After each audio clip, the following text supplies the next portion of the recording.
All right, there we go. Welcome to everyone who's here. Let's join together in offering our prayer about immersing ourselves in words of Torah.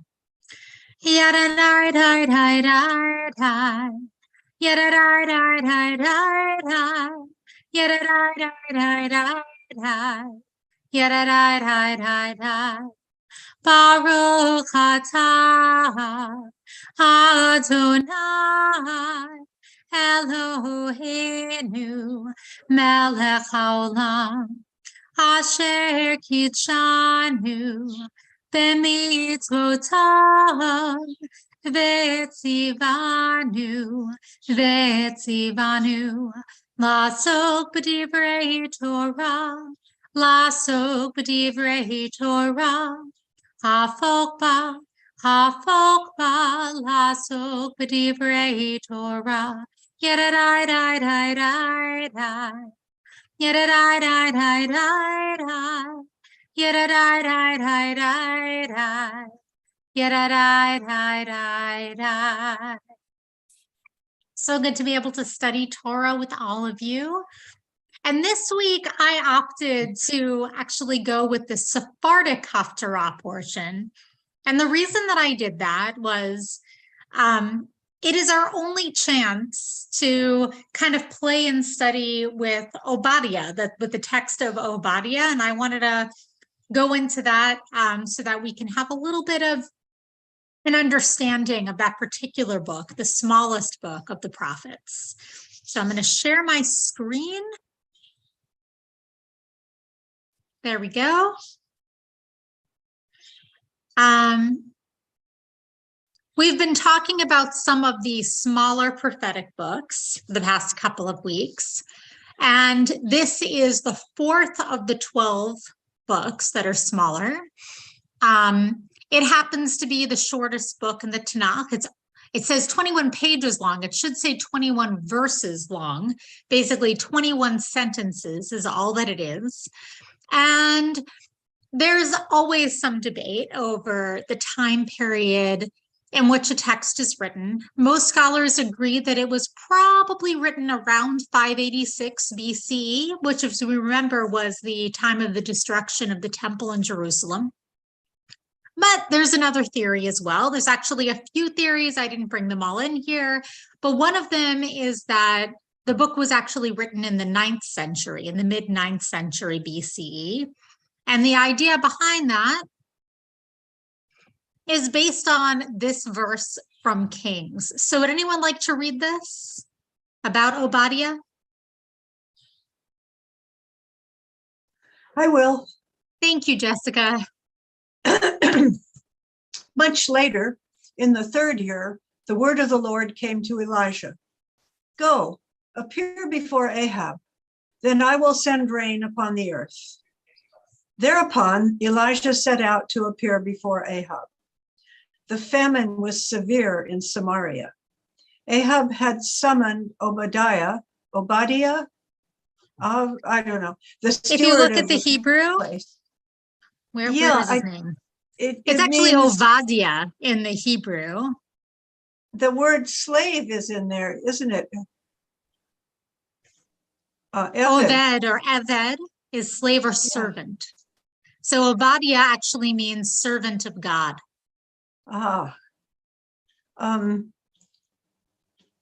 Obadiah revered the Lord greatly.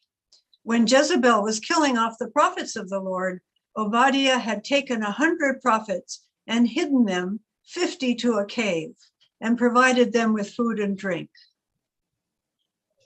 Okay, so who has had any familiarity with Obadiah before today?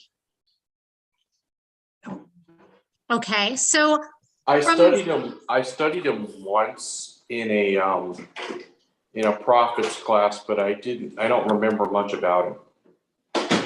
We don't have a whole lot about him, right? It's such a small book of prophets. But just from what we're reading in Kings, because Obadiah does appear in a few different sources outside of this book, what are we learning about him from these verses? What kind of a man or what kind of a leader was he? Are there any questions about the context of what's going on in Kings right here? Because I just kind of threw you into the middle of it. Yeah, Jessica. Well, I guess my question is, could this be someone else, or is it the same Obadiah? Because sometimes people have the same names. And to answer your question, he seems like a pretty brave guy to stand up against Jezebel, of all people. Yes. Jezebel is killing off prophets, and here he is someone who is about to become a prophet. The question of whether or not there is another Obadiah is a really good one. And if this was written in a different time period, right, it could lend itself to that theory. Anything else? It also says he revered the Lord greatly. So that's important, I think, about him. Yeah, there's actually a huge conversation that takes place about that line in the Torah. That unlike some of the other people who will appear in the book of Obadiah, right? Obadiah really does demonstrate what it is to be in awe and to give respect to God. And that is a very, very important quality that he brings to the table. And that probably makes him more sensitive to some of the themes going on in the text. Yeah, Jay. Well, the first thing that came into my head was when when I read Obadiah revered the Lord greatly, I sort of went back to Noah. Noah walked with God. And it was sort of giving me that same idea that Obadiah was sort of like Noah was great in his time. Yeah, he had this quality at a time that maybe not everyone else did, because if everyone did, there wouldn't be a need to write it down, would there? So yeah, really, really good point. So one of the things we might take from this also is it says that Obadiah revered the Lord, which is definitely something that the prophets would do, right? So he has the foundation of becoming a prophet, but it says Jezebel was killing off prophets of God. There is no indication within this text, at least, that Obadiah is a prophet. So that's one thing to be mindful of as well. And it also will bring into context when we come to the Talmud. Now, this is Talmud commentary based on this story from Kings and the fact that Obadiah does become a prophet. So does anyone want to read this? There are a lot of names here, so I'm happy to do that if it's intimidating. Sure. Thank you, Jay. Rabbi Yitzhak says, for what reason did Obadiah merit prophecy? It is because he concealed 100 prophets in a cave. As it is stated, it was so when Jezebel cut off the prophets of Adonai that Obadiah took over 100 prophets and hid them, 50 men in a cave, and fed them with bread and water. The Gemara asks, what is different? What is the reason that specifically Obadiah prophesies concerning Edom? Okay, so I'm going to stop for just 1 second there. Thank you, Jay. So Edom, we'll talk about the Edomites, and they are the people who the entire book of Obadiah, as we'll see in just a moment, is all about them. So this is trying to contextualize why is it that he specifically is the one to talk about them. Okay, Jay, please continue. Rabbi Yitzhak says, the Holy One, blessed be God, said, let Obadiah come, who dwells among two wicked ones, Ahab and Jezebel, but did not learn from their actions, and he will prophesy concerning Esau the wicked, the progenitor of Edom, who dwelled among two righteous ones, Isaac and Rebekah, but did not learn from their actions. Okay, let's pause again for a second. So Ahab, the king of Edomites, and Esau is a forefather of the Edomites. Okay, so that's the context of all of that. I mean, I know it says it there, but I just want to make that really, really clear as we're going on. Okay, will you read just these last two lines? Sure, let me just make sure I knew where I was. Ephraim. Ephraim Mikshaya, a student of Rabbi Meir, said in the name of Rabbi Meir, Obadiah was an Edomite convert. Interesting. Consequently, he prophesied with regard to Edom. Okay, so this is one rabbi's idea and opinion. This is not necessarily the mainstream idea, but it does give some interesting context to what we're about to read. So, any comments or questions or thoughts based on these texts that we just studied? Was Jezebel the queen? Was Ahab's queen? No. What was Jezebel's role exactly? She was a really interesting character. She definitely stood up against God. Because her name is used in a pejorative sense. Oh, it definitely is. Calling a woman a Jezebel is, I mean, people don't do that anymore because nobody reads the Bible and nobody would know who she is. But, you know, I remember a Betty Davis movie where she was called that. Yeah, I mean, Jezebel is not a great character, to say the least. Did wield some power, though.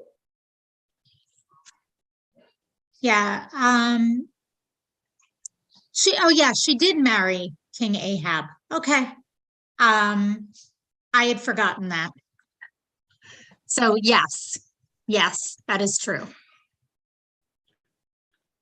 Of Israel. So this is from this idea that it's based in the 9th century, and maybe it gives us some context to this book, but most scholars do believe that it was a 6th century book for a number of reasons, and part of that is the language that's used is more indicative of the time period of the 6th century.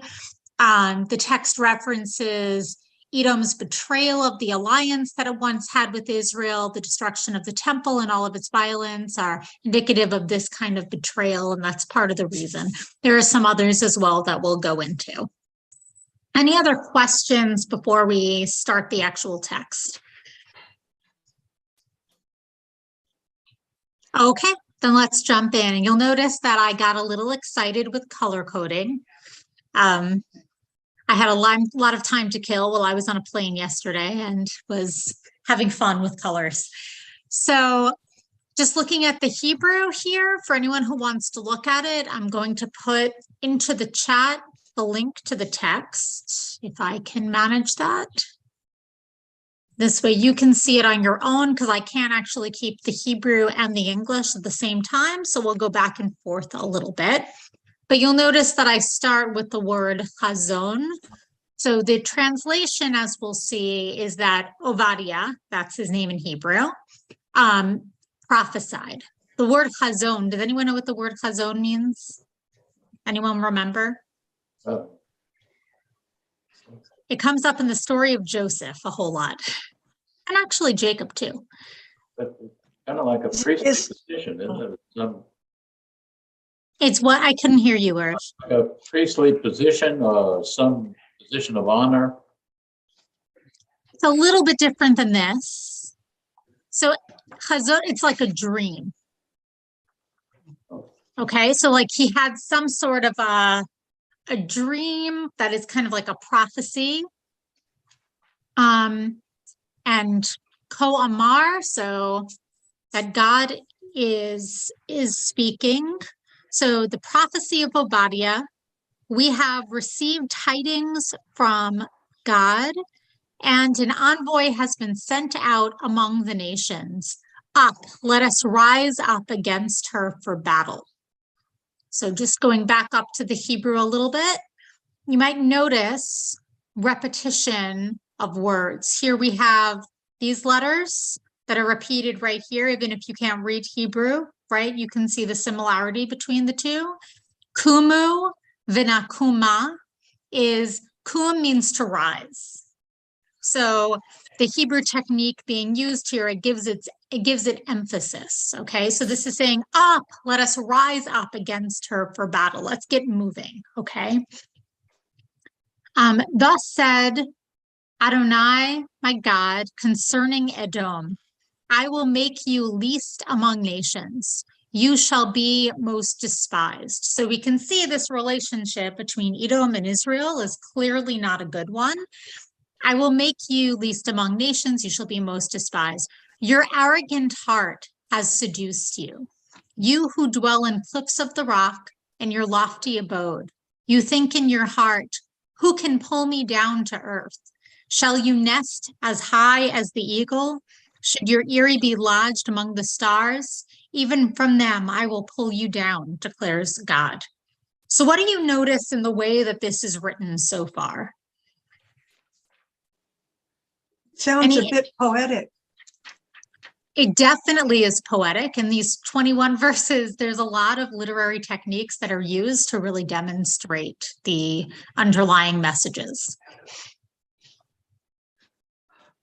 Is there any particular language that stands out to you? Can I just add something? Yeah, please.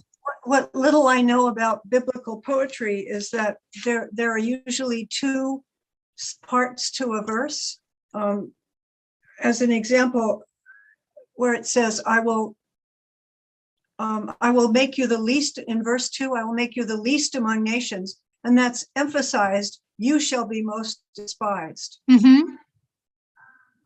So that's kind of like how they do their poetry. Things don't rhyme, but I don't know how better to say it. But the first part is amplified or corrected or explained by the second part. That is definitely true. Yes. And there's other kinds of parallels, right? You'll notice that in the purple here, this imagery of being pulled down. Yeah, Cornelia, did you want to say something? Yeah, I was sort of the opposite of pulled down too. There's a lot of imagery of being up high and arrogance. So that's the problem. Is too much arrogance and pride, and then the contrary idea is pulling this person down. Not necessarily, he doesn't any longer nest as high as the eagle. So, yeah, there is this upward, downward motion throughout this entire text so far. You've been uplifted. Your heart has been you've been seduced through your arrogant heart that is uplifted, that has inflated you in some way. Your lofty abode, high as the eagle, among the stars. I mean, there's a lot of imagery of being up high, and then God saying, yeah, you think you're up high and everything is all good and dandy, but I'm going to pull you down. You think nothing can, but that's because your arrogant heart has seduced you. And this word right here is also really interesting, and it'll show up later in the text. So there's a parallel that occurs in just a few verses, and I just want to point that out. So right here, hishiacha is the word that's used. Zadun. The word lev right here, your heart, that's what this word is, right? Libcha, hishiacha. It's become filled with, I don't know, you've allowed it to completely kind of not just seduce you, but also to kind of trick you into believing something that isn't true.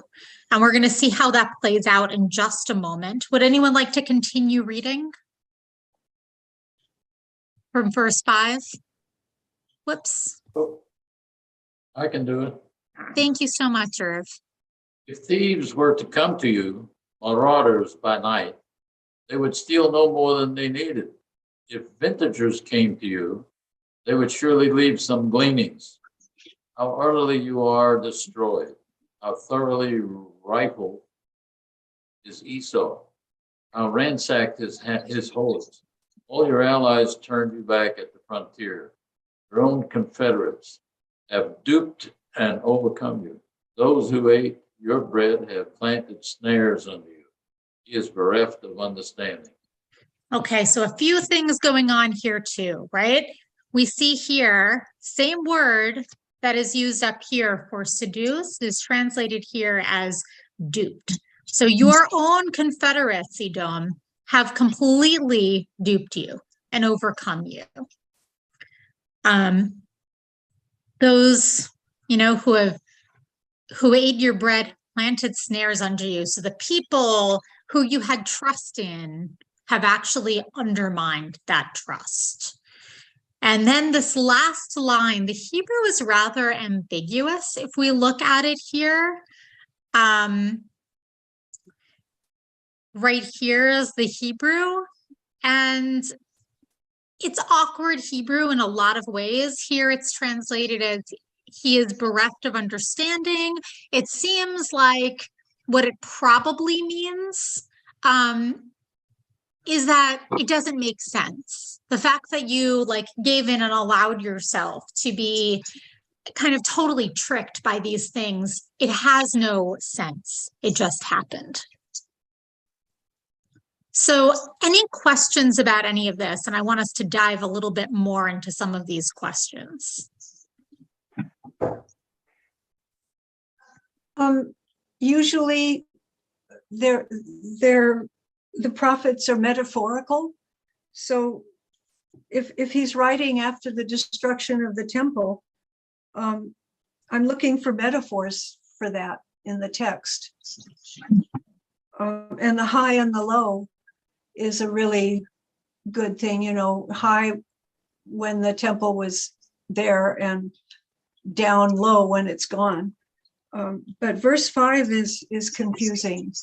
If thieves were to come to you, marauders by night, is he talking about the Edomites or the Babylonians who destroyed the temple? Because they certainly took more than they needed. Yes, true. I mean, you're right. And I was trying to look up commentary on this, and I actually didn't find a whole lot. It is a little bit confusing because it says two things that don't necessarily go in tandem, right? Like if thieves were to come to you, they wouldn't take more than they needed. But then it says how utterly you are destroyed. So if they left you things, why are you utterly destroyed? It's a really good question. I have not found an answer to it. My only guess is that the Edomites are being portrayed as worse than the average thieves because they took more than needed. They were more cruel than necessary.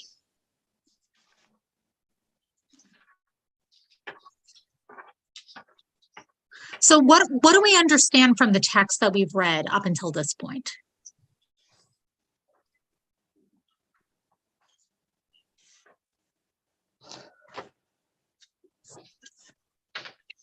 Everyone's more quiet than usual. Did I completely confuse you, or what's going on? Well, the language or the format of literary process here doesn't make it easy. It's not straightforward. I mean, it's making he's using examples that are, I guess, supposed to bring some sort of picture into place, but I'm struggling with it.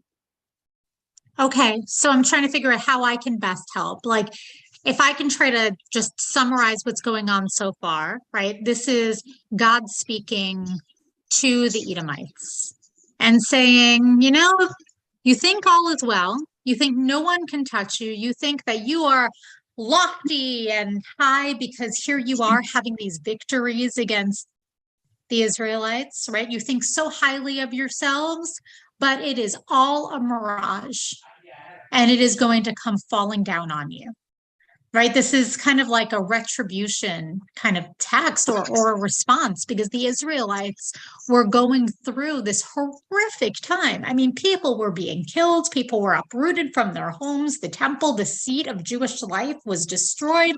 I mean, this is really big stuff. And the Edomites and the Israelites had been working together. So it's a kind of betrayal that is just immense, right? And this text is a response to that, saying like, you think all is good and you can get away with it? Well, guess what? You can't. God is going to make this right. Well, it seems to me it's out of sequence. This kind of a speech should have been made before all that stuff happened. And it sounds like this has happened. This is what has happened already. Have I got the sequence wrong? Why would you think that it would be before it happened? If you talk about a prophet, somebody's going to tell you what is going to happen if you don't do it, if you don't behave away, or if you know what. Here's what's coming down the road. Or this sounds like it's already been down the road, and this is what happened. Why? Kind of. Okay, so you're saying that God should have stopped the destruction of the temple.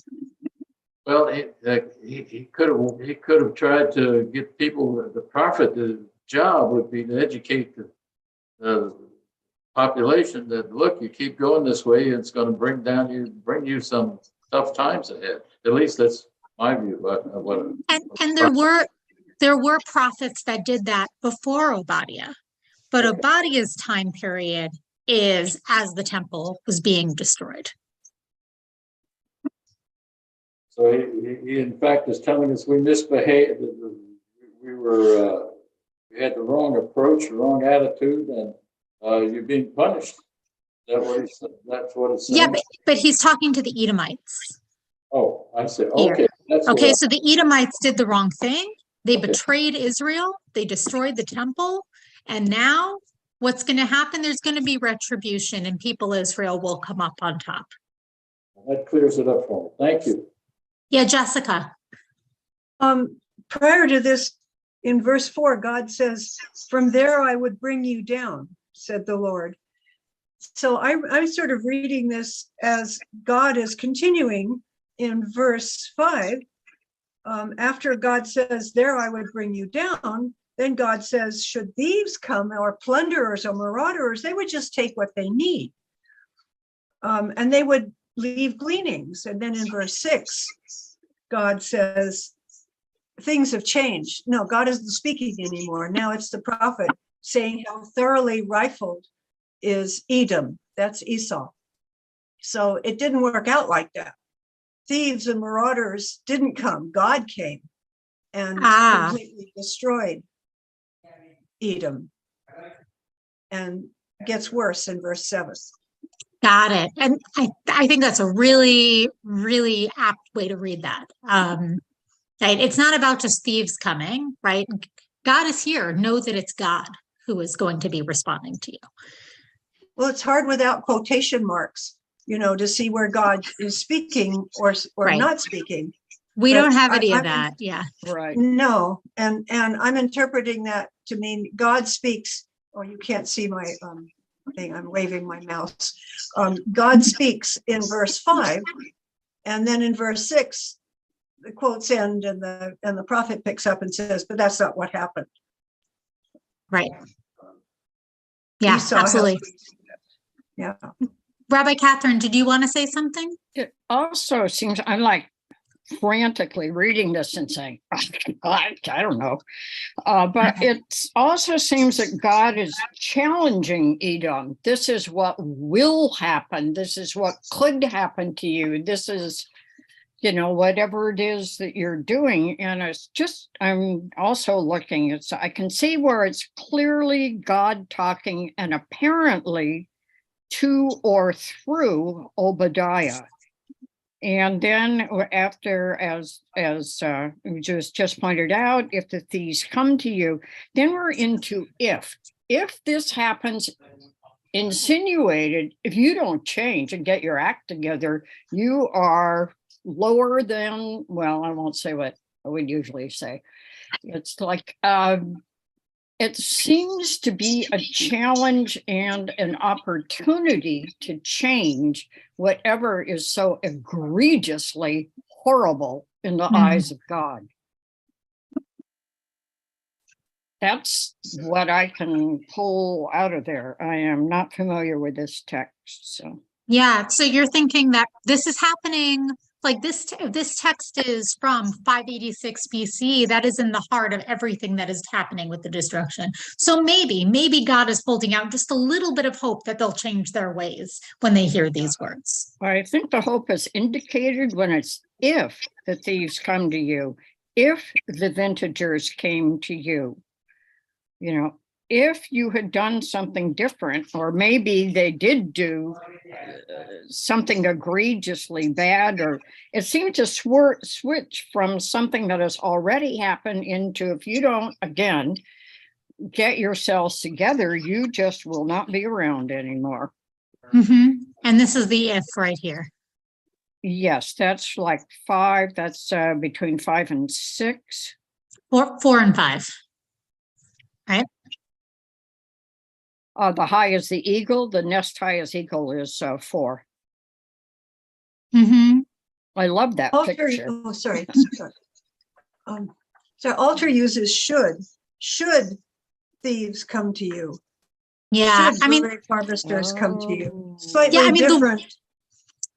right. It's all in the eye of the translator. I mean, im means most normally like with.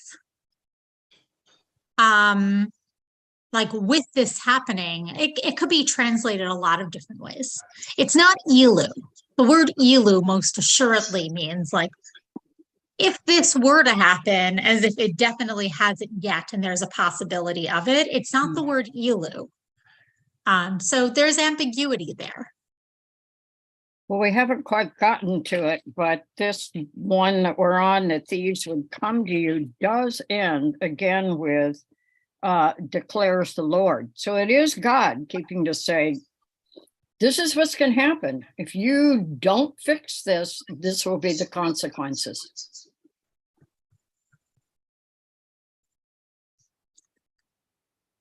Yeah, let's go a little further, because I think the verses coming up also can give us a little bit of context. And what's really interesting about this text, you see all the blue there? Mm-hmm. There is a whole lot of blue there. So what's happening is that there's, I think, 8 separate times in quick, is it 8? Or is that the owls? But several different times in quick succession, we have the word bayom, which means today or this day, followed by a word, most times a verb in the future tense. Okay, so it's this kind of repetition. And we also notice that there is a repetition of the word al. And we're going to look at those two things separately, but it's good for us to keep both of those things in mind as we're going forward. So I guess I didn't highlight all the days that appear here, but you'll notice how many times the word day occurs within our text. Would anyone like to read this? Sure, I'll read it. Thank you.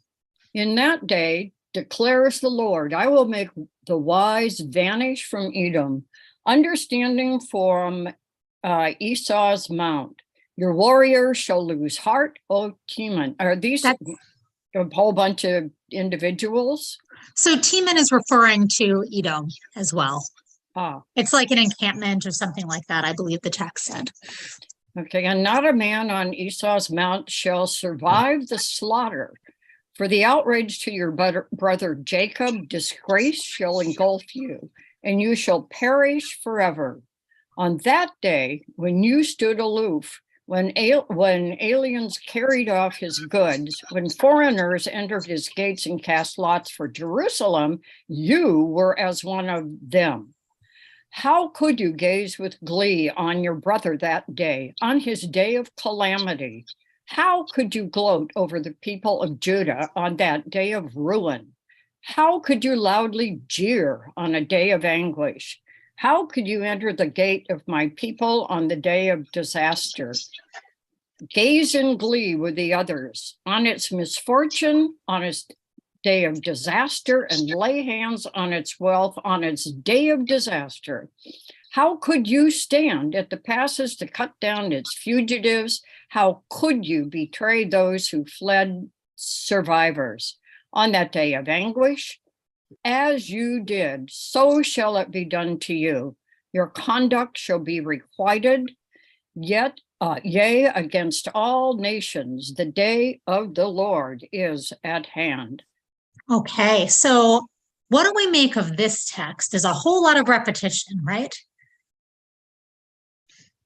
Has all of this happened and this day of anguish is coming, or has the day of anguish already occurred? My reading of it is that it has occurred, and this Mhm. is God saying, how could you have done this? Yeah, as you did, so shall it be done to you. In other words, it's going to flip back on you if they did all this prior stuff. And it would also be saying now you have a chance to do better. There's going to be dire circumstances. Which way are you going to go? And that's such a powerful message, right? When we have to face the consequence of our actions, we always have the possibility of learning from it. But the consequences are there, right? Clearly, these are going to be grave consequences. So this idea, bayom, this day, it occurs 10 times in this really, really short text. I mean, this is just, what, 8 verses we have here? 10 times in 8 verses? Why do you think there's a repetition of bayom?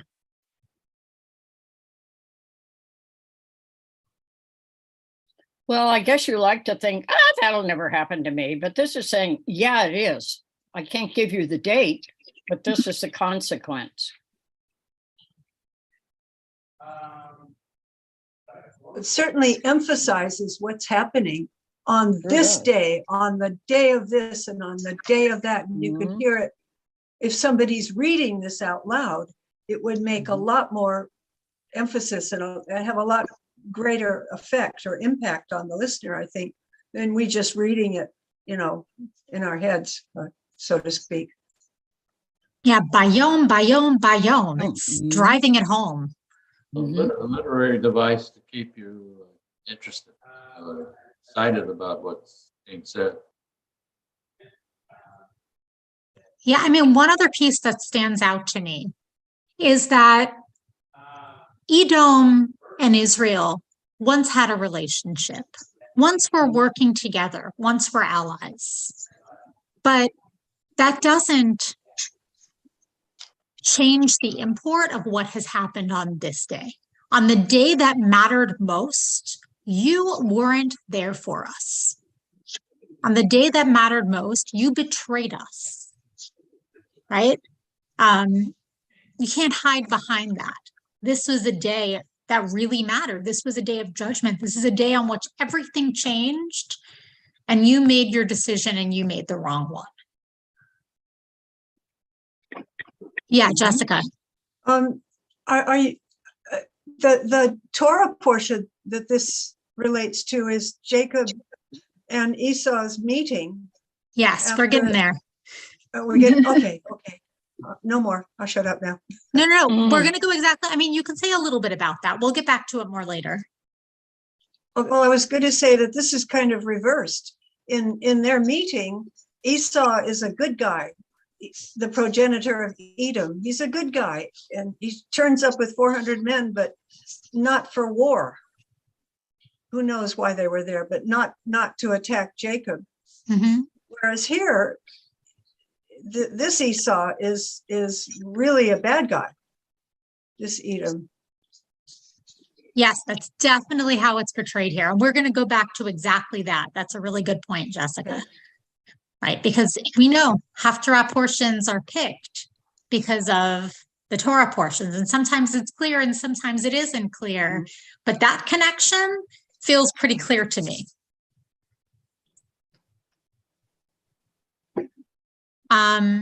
Okay, so the other word that's actually, let me just go down here really fast. So the other word that appears many times, it appears 8 different times in the text, also in quick succession. In, just 3 verses, it's used 8 times. That's a whole lot, right? The word al, which means don't.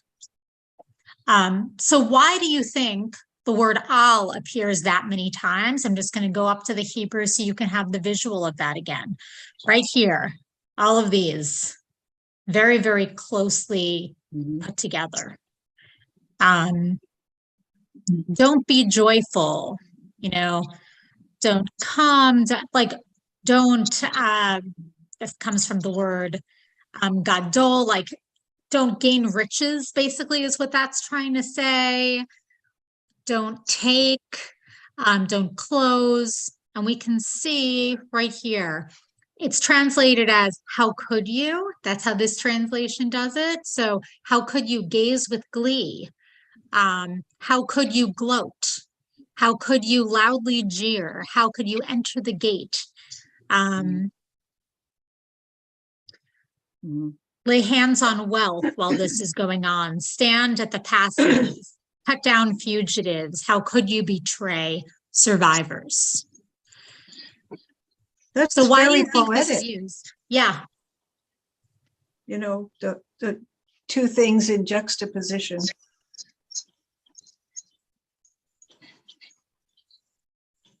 It's like not only did you turn your back, you didn't turn your back and you mocked.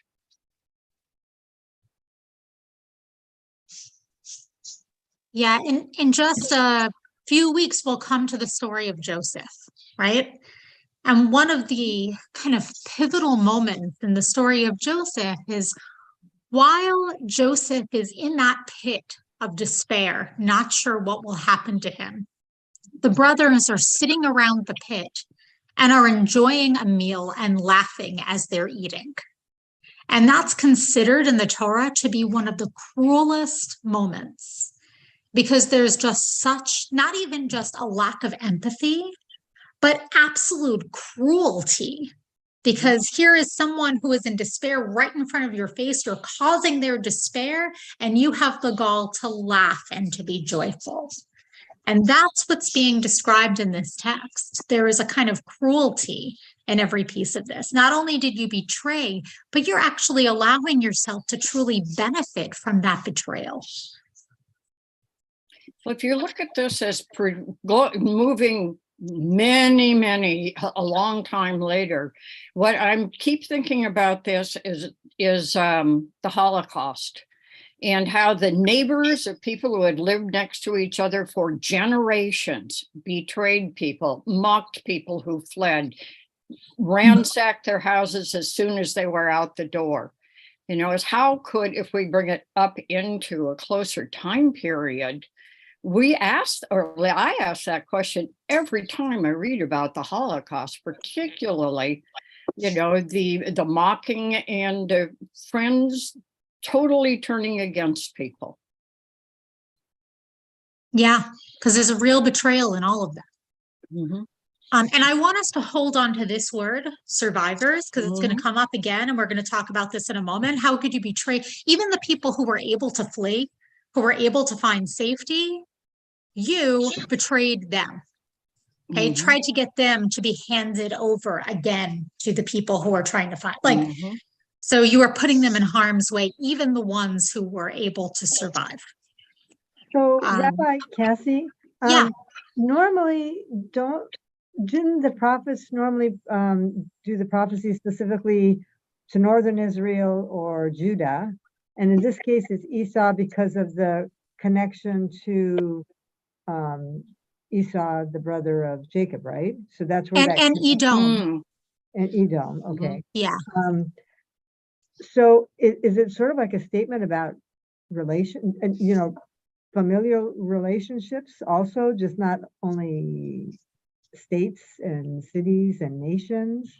They're looking at blood ties.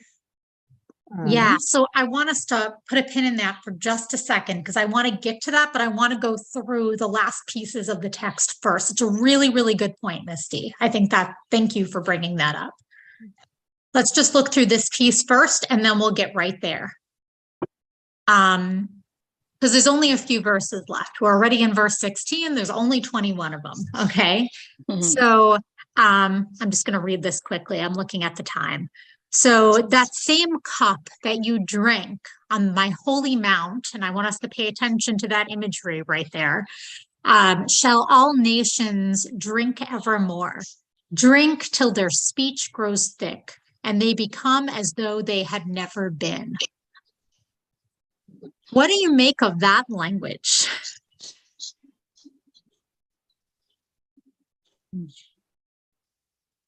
Is the Holy Mount Jerusalem the temple?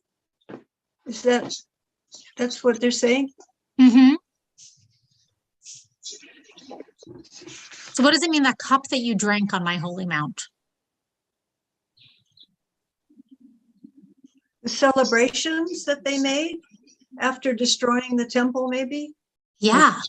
Oh, they busted out the cores and had a good time. The biblical version of that, yes. Yes, because it sounds like drink till their speech grows thick. It sounds like they're getting drunk. And they become as though they had never been. So again, you think that you are on top of the world, but you don't know that you are actually spelling out your defeat. Right? Because it goes straight from there to saying, but on Zion's mount, a remnant shall survive, and it shall be holy. The house of Jacob shall dispossess those who dispossessed them. And again, we have this parallel, this poetry. The house of Jacob will dispossess you as you have dispossessed us. And this word, survive, right before, well, actually, no, I'm going to hold on to that. We'll go a little further. The house of Jacob shall be fire, and the house of Joseph flame, and the house of Esau shall be straw, and they shall burn it and devour it, and no survivor shall be left of the house of Esau, for God has spoken. So you didn't let anyone survive. You passed them back over. And here it's saying that no survivor shall be left of the house of Esau. A lot of parallels going on here. Was there someone who wanted to say something? I thought I saw a brief hand. Okay. So this is now talking to Israel, or talking about Israel, right? It seems like all hope is lost, but a remnant shall survive. It shall be holy. You will have power again. Things will get better for you. God is with you, is what it's saying. And there was a lot of discussion in these verses and the ones before about consuming, right? You're consuming all these things of wealth. You're consuming, what was the language within the words today, words before? Like, you're celebrating, you're drinking from the cup, right? You're taking all of these things for your own, and then it's turning that around and saying that Jacob shall be fire, Joseph flame, and Esau shall be straw that's devoured and burned. It's really, really powerful, like, visuals. And there's also a parallel with a verse from Lamentations, and this is another reason that this text is also thought to be from the 6th century BCE. Because in Lamentations, which is the text that is written talking about the destruction of the temple, right? It says, the Lord vented all his fury, poured out his blasting wrath, his blazing wrath, and he kindled a fire in Zion, which consumed its foundations. We see the parallel with this one, right? Okay. Yeah, Jessica. Esau consumed the lentil soup in the Torah. That is true. That's another really good parallel there. Lost everything. Yes. That's a beautiful parallel. I didn't think of that one, but thank you. Thank you so much for bringing that in. And then I'm just going to take us through the final verses of this book. And I don't want us to get too caught up in the places here, because we only have 9 minutes and I want to make sure we go to parallel with the Torah portion. But thus they shall possess the Negev and Mount Esau as well, the Shephelah and Philistia. They shall possess the Ephraimite country and the district of Samaria and Benjamin along with Gilead. and that exiled force of Israelites shall possess what belongs to the Phoenicians as far as Zarephath, while the Jerusalemite exile community of Sepharad shall possess the towns of the Negev. For the liberators shall march up on Zion to wreak judgment on Mount Esau. The dominion shall be God's. And that's how this text ends. So what do you make of that ending?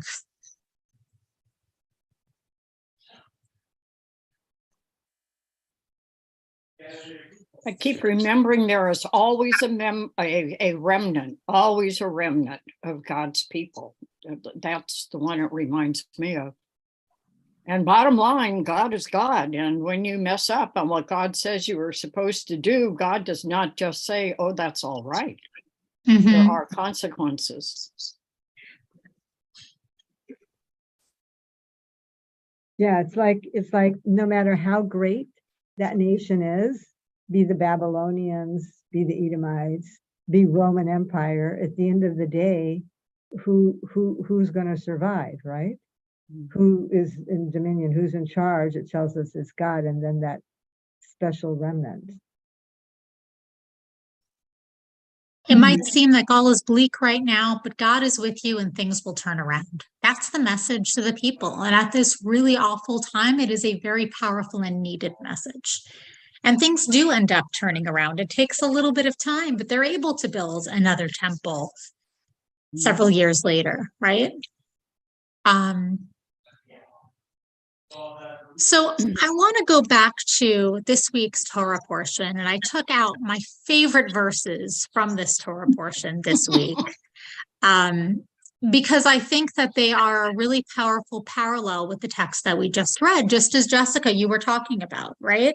This text about Edom and about the Israelites is a text of betrayal. It's saying, don't trust. Look what happens. You trusted someone and they betrayed you. But our Torah text says the exact opposite. And I think that that's really, really powerful that it says the exact opposite. Because here, Esau had vowed to kill Jacob, right? Because Jacob hadn't exactly been so nice in stealing that birthright and blessing, right? Or tricking him out of it. Stealing might be a little bit hard. But Esau, who's a bit impulsive, as we know, right, said, I'm going to kill you. But as the years passed, Esau changed. And when Esau and Jacob approached one another, they both were filled with fear, and yet they allowed themselves to find trust again. Maybe not trust through and through. Relationships that are scarred that deeply don't just magically get fixed. We know that from our experiences in life, right? But they're able to see something in the other. They're able to at least start the healing process. So I just want to read these verses. Esau said, when Jacob presented all sorts of gifts to him, I have enough, my brother. Let what you have remain yours. But Jacob said, no, I pray you, if you would do me this favor, accept from me this gift. For to see your face is like seeing the face of God, and you have received me favorably. Please accept my present, which has been brought to you, for God has favored me, and I have plenty. And when he urged him, he accepted. And Esau said, let us start on our journey, and I will proceed at your pace. There's a lot of imagery in these verses that I think is really powerful. Does anyone want to comment on that? Or Misty, you were starting to talk about this as well, if there's anything that you want to say. I just know familial relationships can be really challenging. And Yeah. sometimes the closer they are in the family, the even more challenging it can be, you know. And to have that kind of trust once it's damaged is very difficult to reestablish. Yeah. Yeah, definitely is. Yeah, Jay. What came to me right away was the positive. in the negativity that we read in the in some of the things that weren't as positive in the Haftarah, this story here is very positive of them going back together. And even though Esau didn't really want to take the gift, that he does, and then they start on their journey together, which is great and something we wouldn't have imagined a couple weeks ago.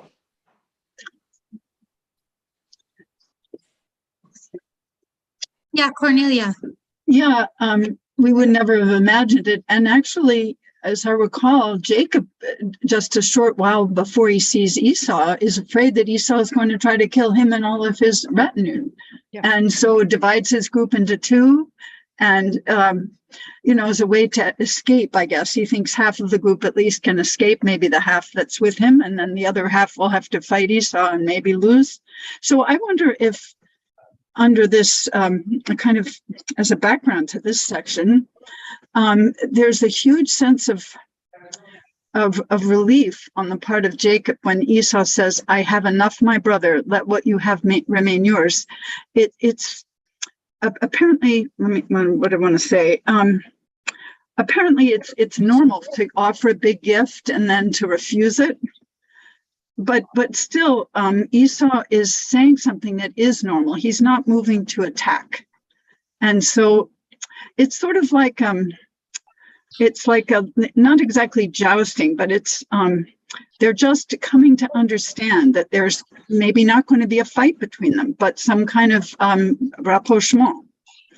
And so, I like it. Even when Jacob says to Esau, to see your face is like seeing the face of God. I know it says in the Torah commentary that, well, that's an exaggerated compliment, but it may be also true because he's so relieved and I guess, and also he himself has changed. He's not trying to deceive. He wants to have a reconciliation. So anyway, I see that background going on here of the exchange. Absolutely. Yeah, thank you. Jessica, did you want to say something as well? Yeah, just quickly, reading verse 9, I sort of had a sort of a sardonic twist to it. Esau shows up and says, "I have enough, my brother," parentheses, "you have the birthright," in parentheses. "Let what you have remain yours." Like cynical and mocking that you have it, you can keep it. But that's just, it doesn't have to be like that, Yeah, I mean, there's another way to read that, right? That it's, you have it. It's yours. It's no longer contested. I've let it go. Sorry. Who was speaking? I have a question. And maybe this ties in what Jessica just said. The last number 12, and Esau said, "Let us start on our journey, and I will proceed at your pace." And why doesn't he say at our pace? But maybe it's because Esau now has come to grips with the fact that Jacob has the birthright and he wants to, but in a way, Esau is the leader here. So it's a little confusion of why he uses your pace. Especially when you know that they do not join together in the journey after that. I also see this as Jacob, I pray, would you please do me this favor, accept this gift because I cheated you big time when we were really, really young. And this is many, many years away. And he doesn't say, I made a big mistake. The reconciliation is insinuated. It is not specific. It isn't, but I'm looking at the time and it's 2:01. So I'm going to bring us together and I'm going to try to contextualize everything that we've studied, right? What we've done is we've gone through a text in which Edom has been incredibly arrogant, betrayed trust, created this incredible destruction and hatred and fear, and spelled out disaster in so many different ways because of Edom's arrogance. To the contrary, within this text, we see so many aspects of humility. By saying, "I'll proceed at your pace," there's a humility in that. By saying, let you have remain yours, there's a humility in that. By saying, I pray for you, to see your face is to see the face of God. All of these things that are in here, there is an underlying humility that was not present when Jacob stole Esau's birthright and blessing. It was not present when Esau vowed to kill. And it was not present in the text about Edom. So what is it that this text is teaching us? I think it's teaching us that we too can see God in the face of another human being, even when we are at incredible odds, if we allow ourselves to approach someone from a place of humility. And when we allow ourselves to be seduced, as the text says, right, by arrogance, then we fall into a position where there's going to be hurt, where there's going to be so much that is not good in our world. So I hope that we can all take our own, version of that wisdom with ourselves, because I think that really it goes back also to Anava, to what we had studied last year with Musar. It all comes down to humility in the end. So we'll end with that. And I look forward to studying with you all next week. As we kind of make our way through our Haftarah portions. You'll notice that this week I did not send out the text sheet. The reason is that I just want to encourage us to study it together. If you want to study the text beforehand, absolutely go for it. But I like going through the text sheet that I prepared together so that we can all just stay in the same space. But if you go on Sefaria, if you ever want to print it out beforehand because it's hard to see on the screen, or you do better with papers in front of you, that's totally fine.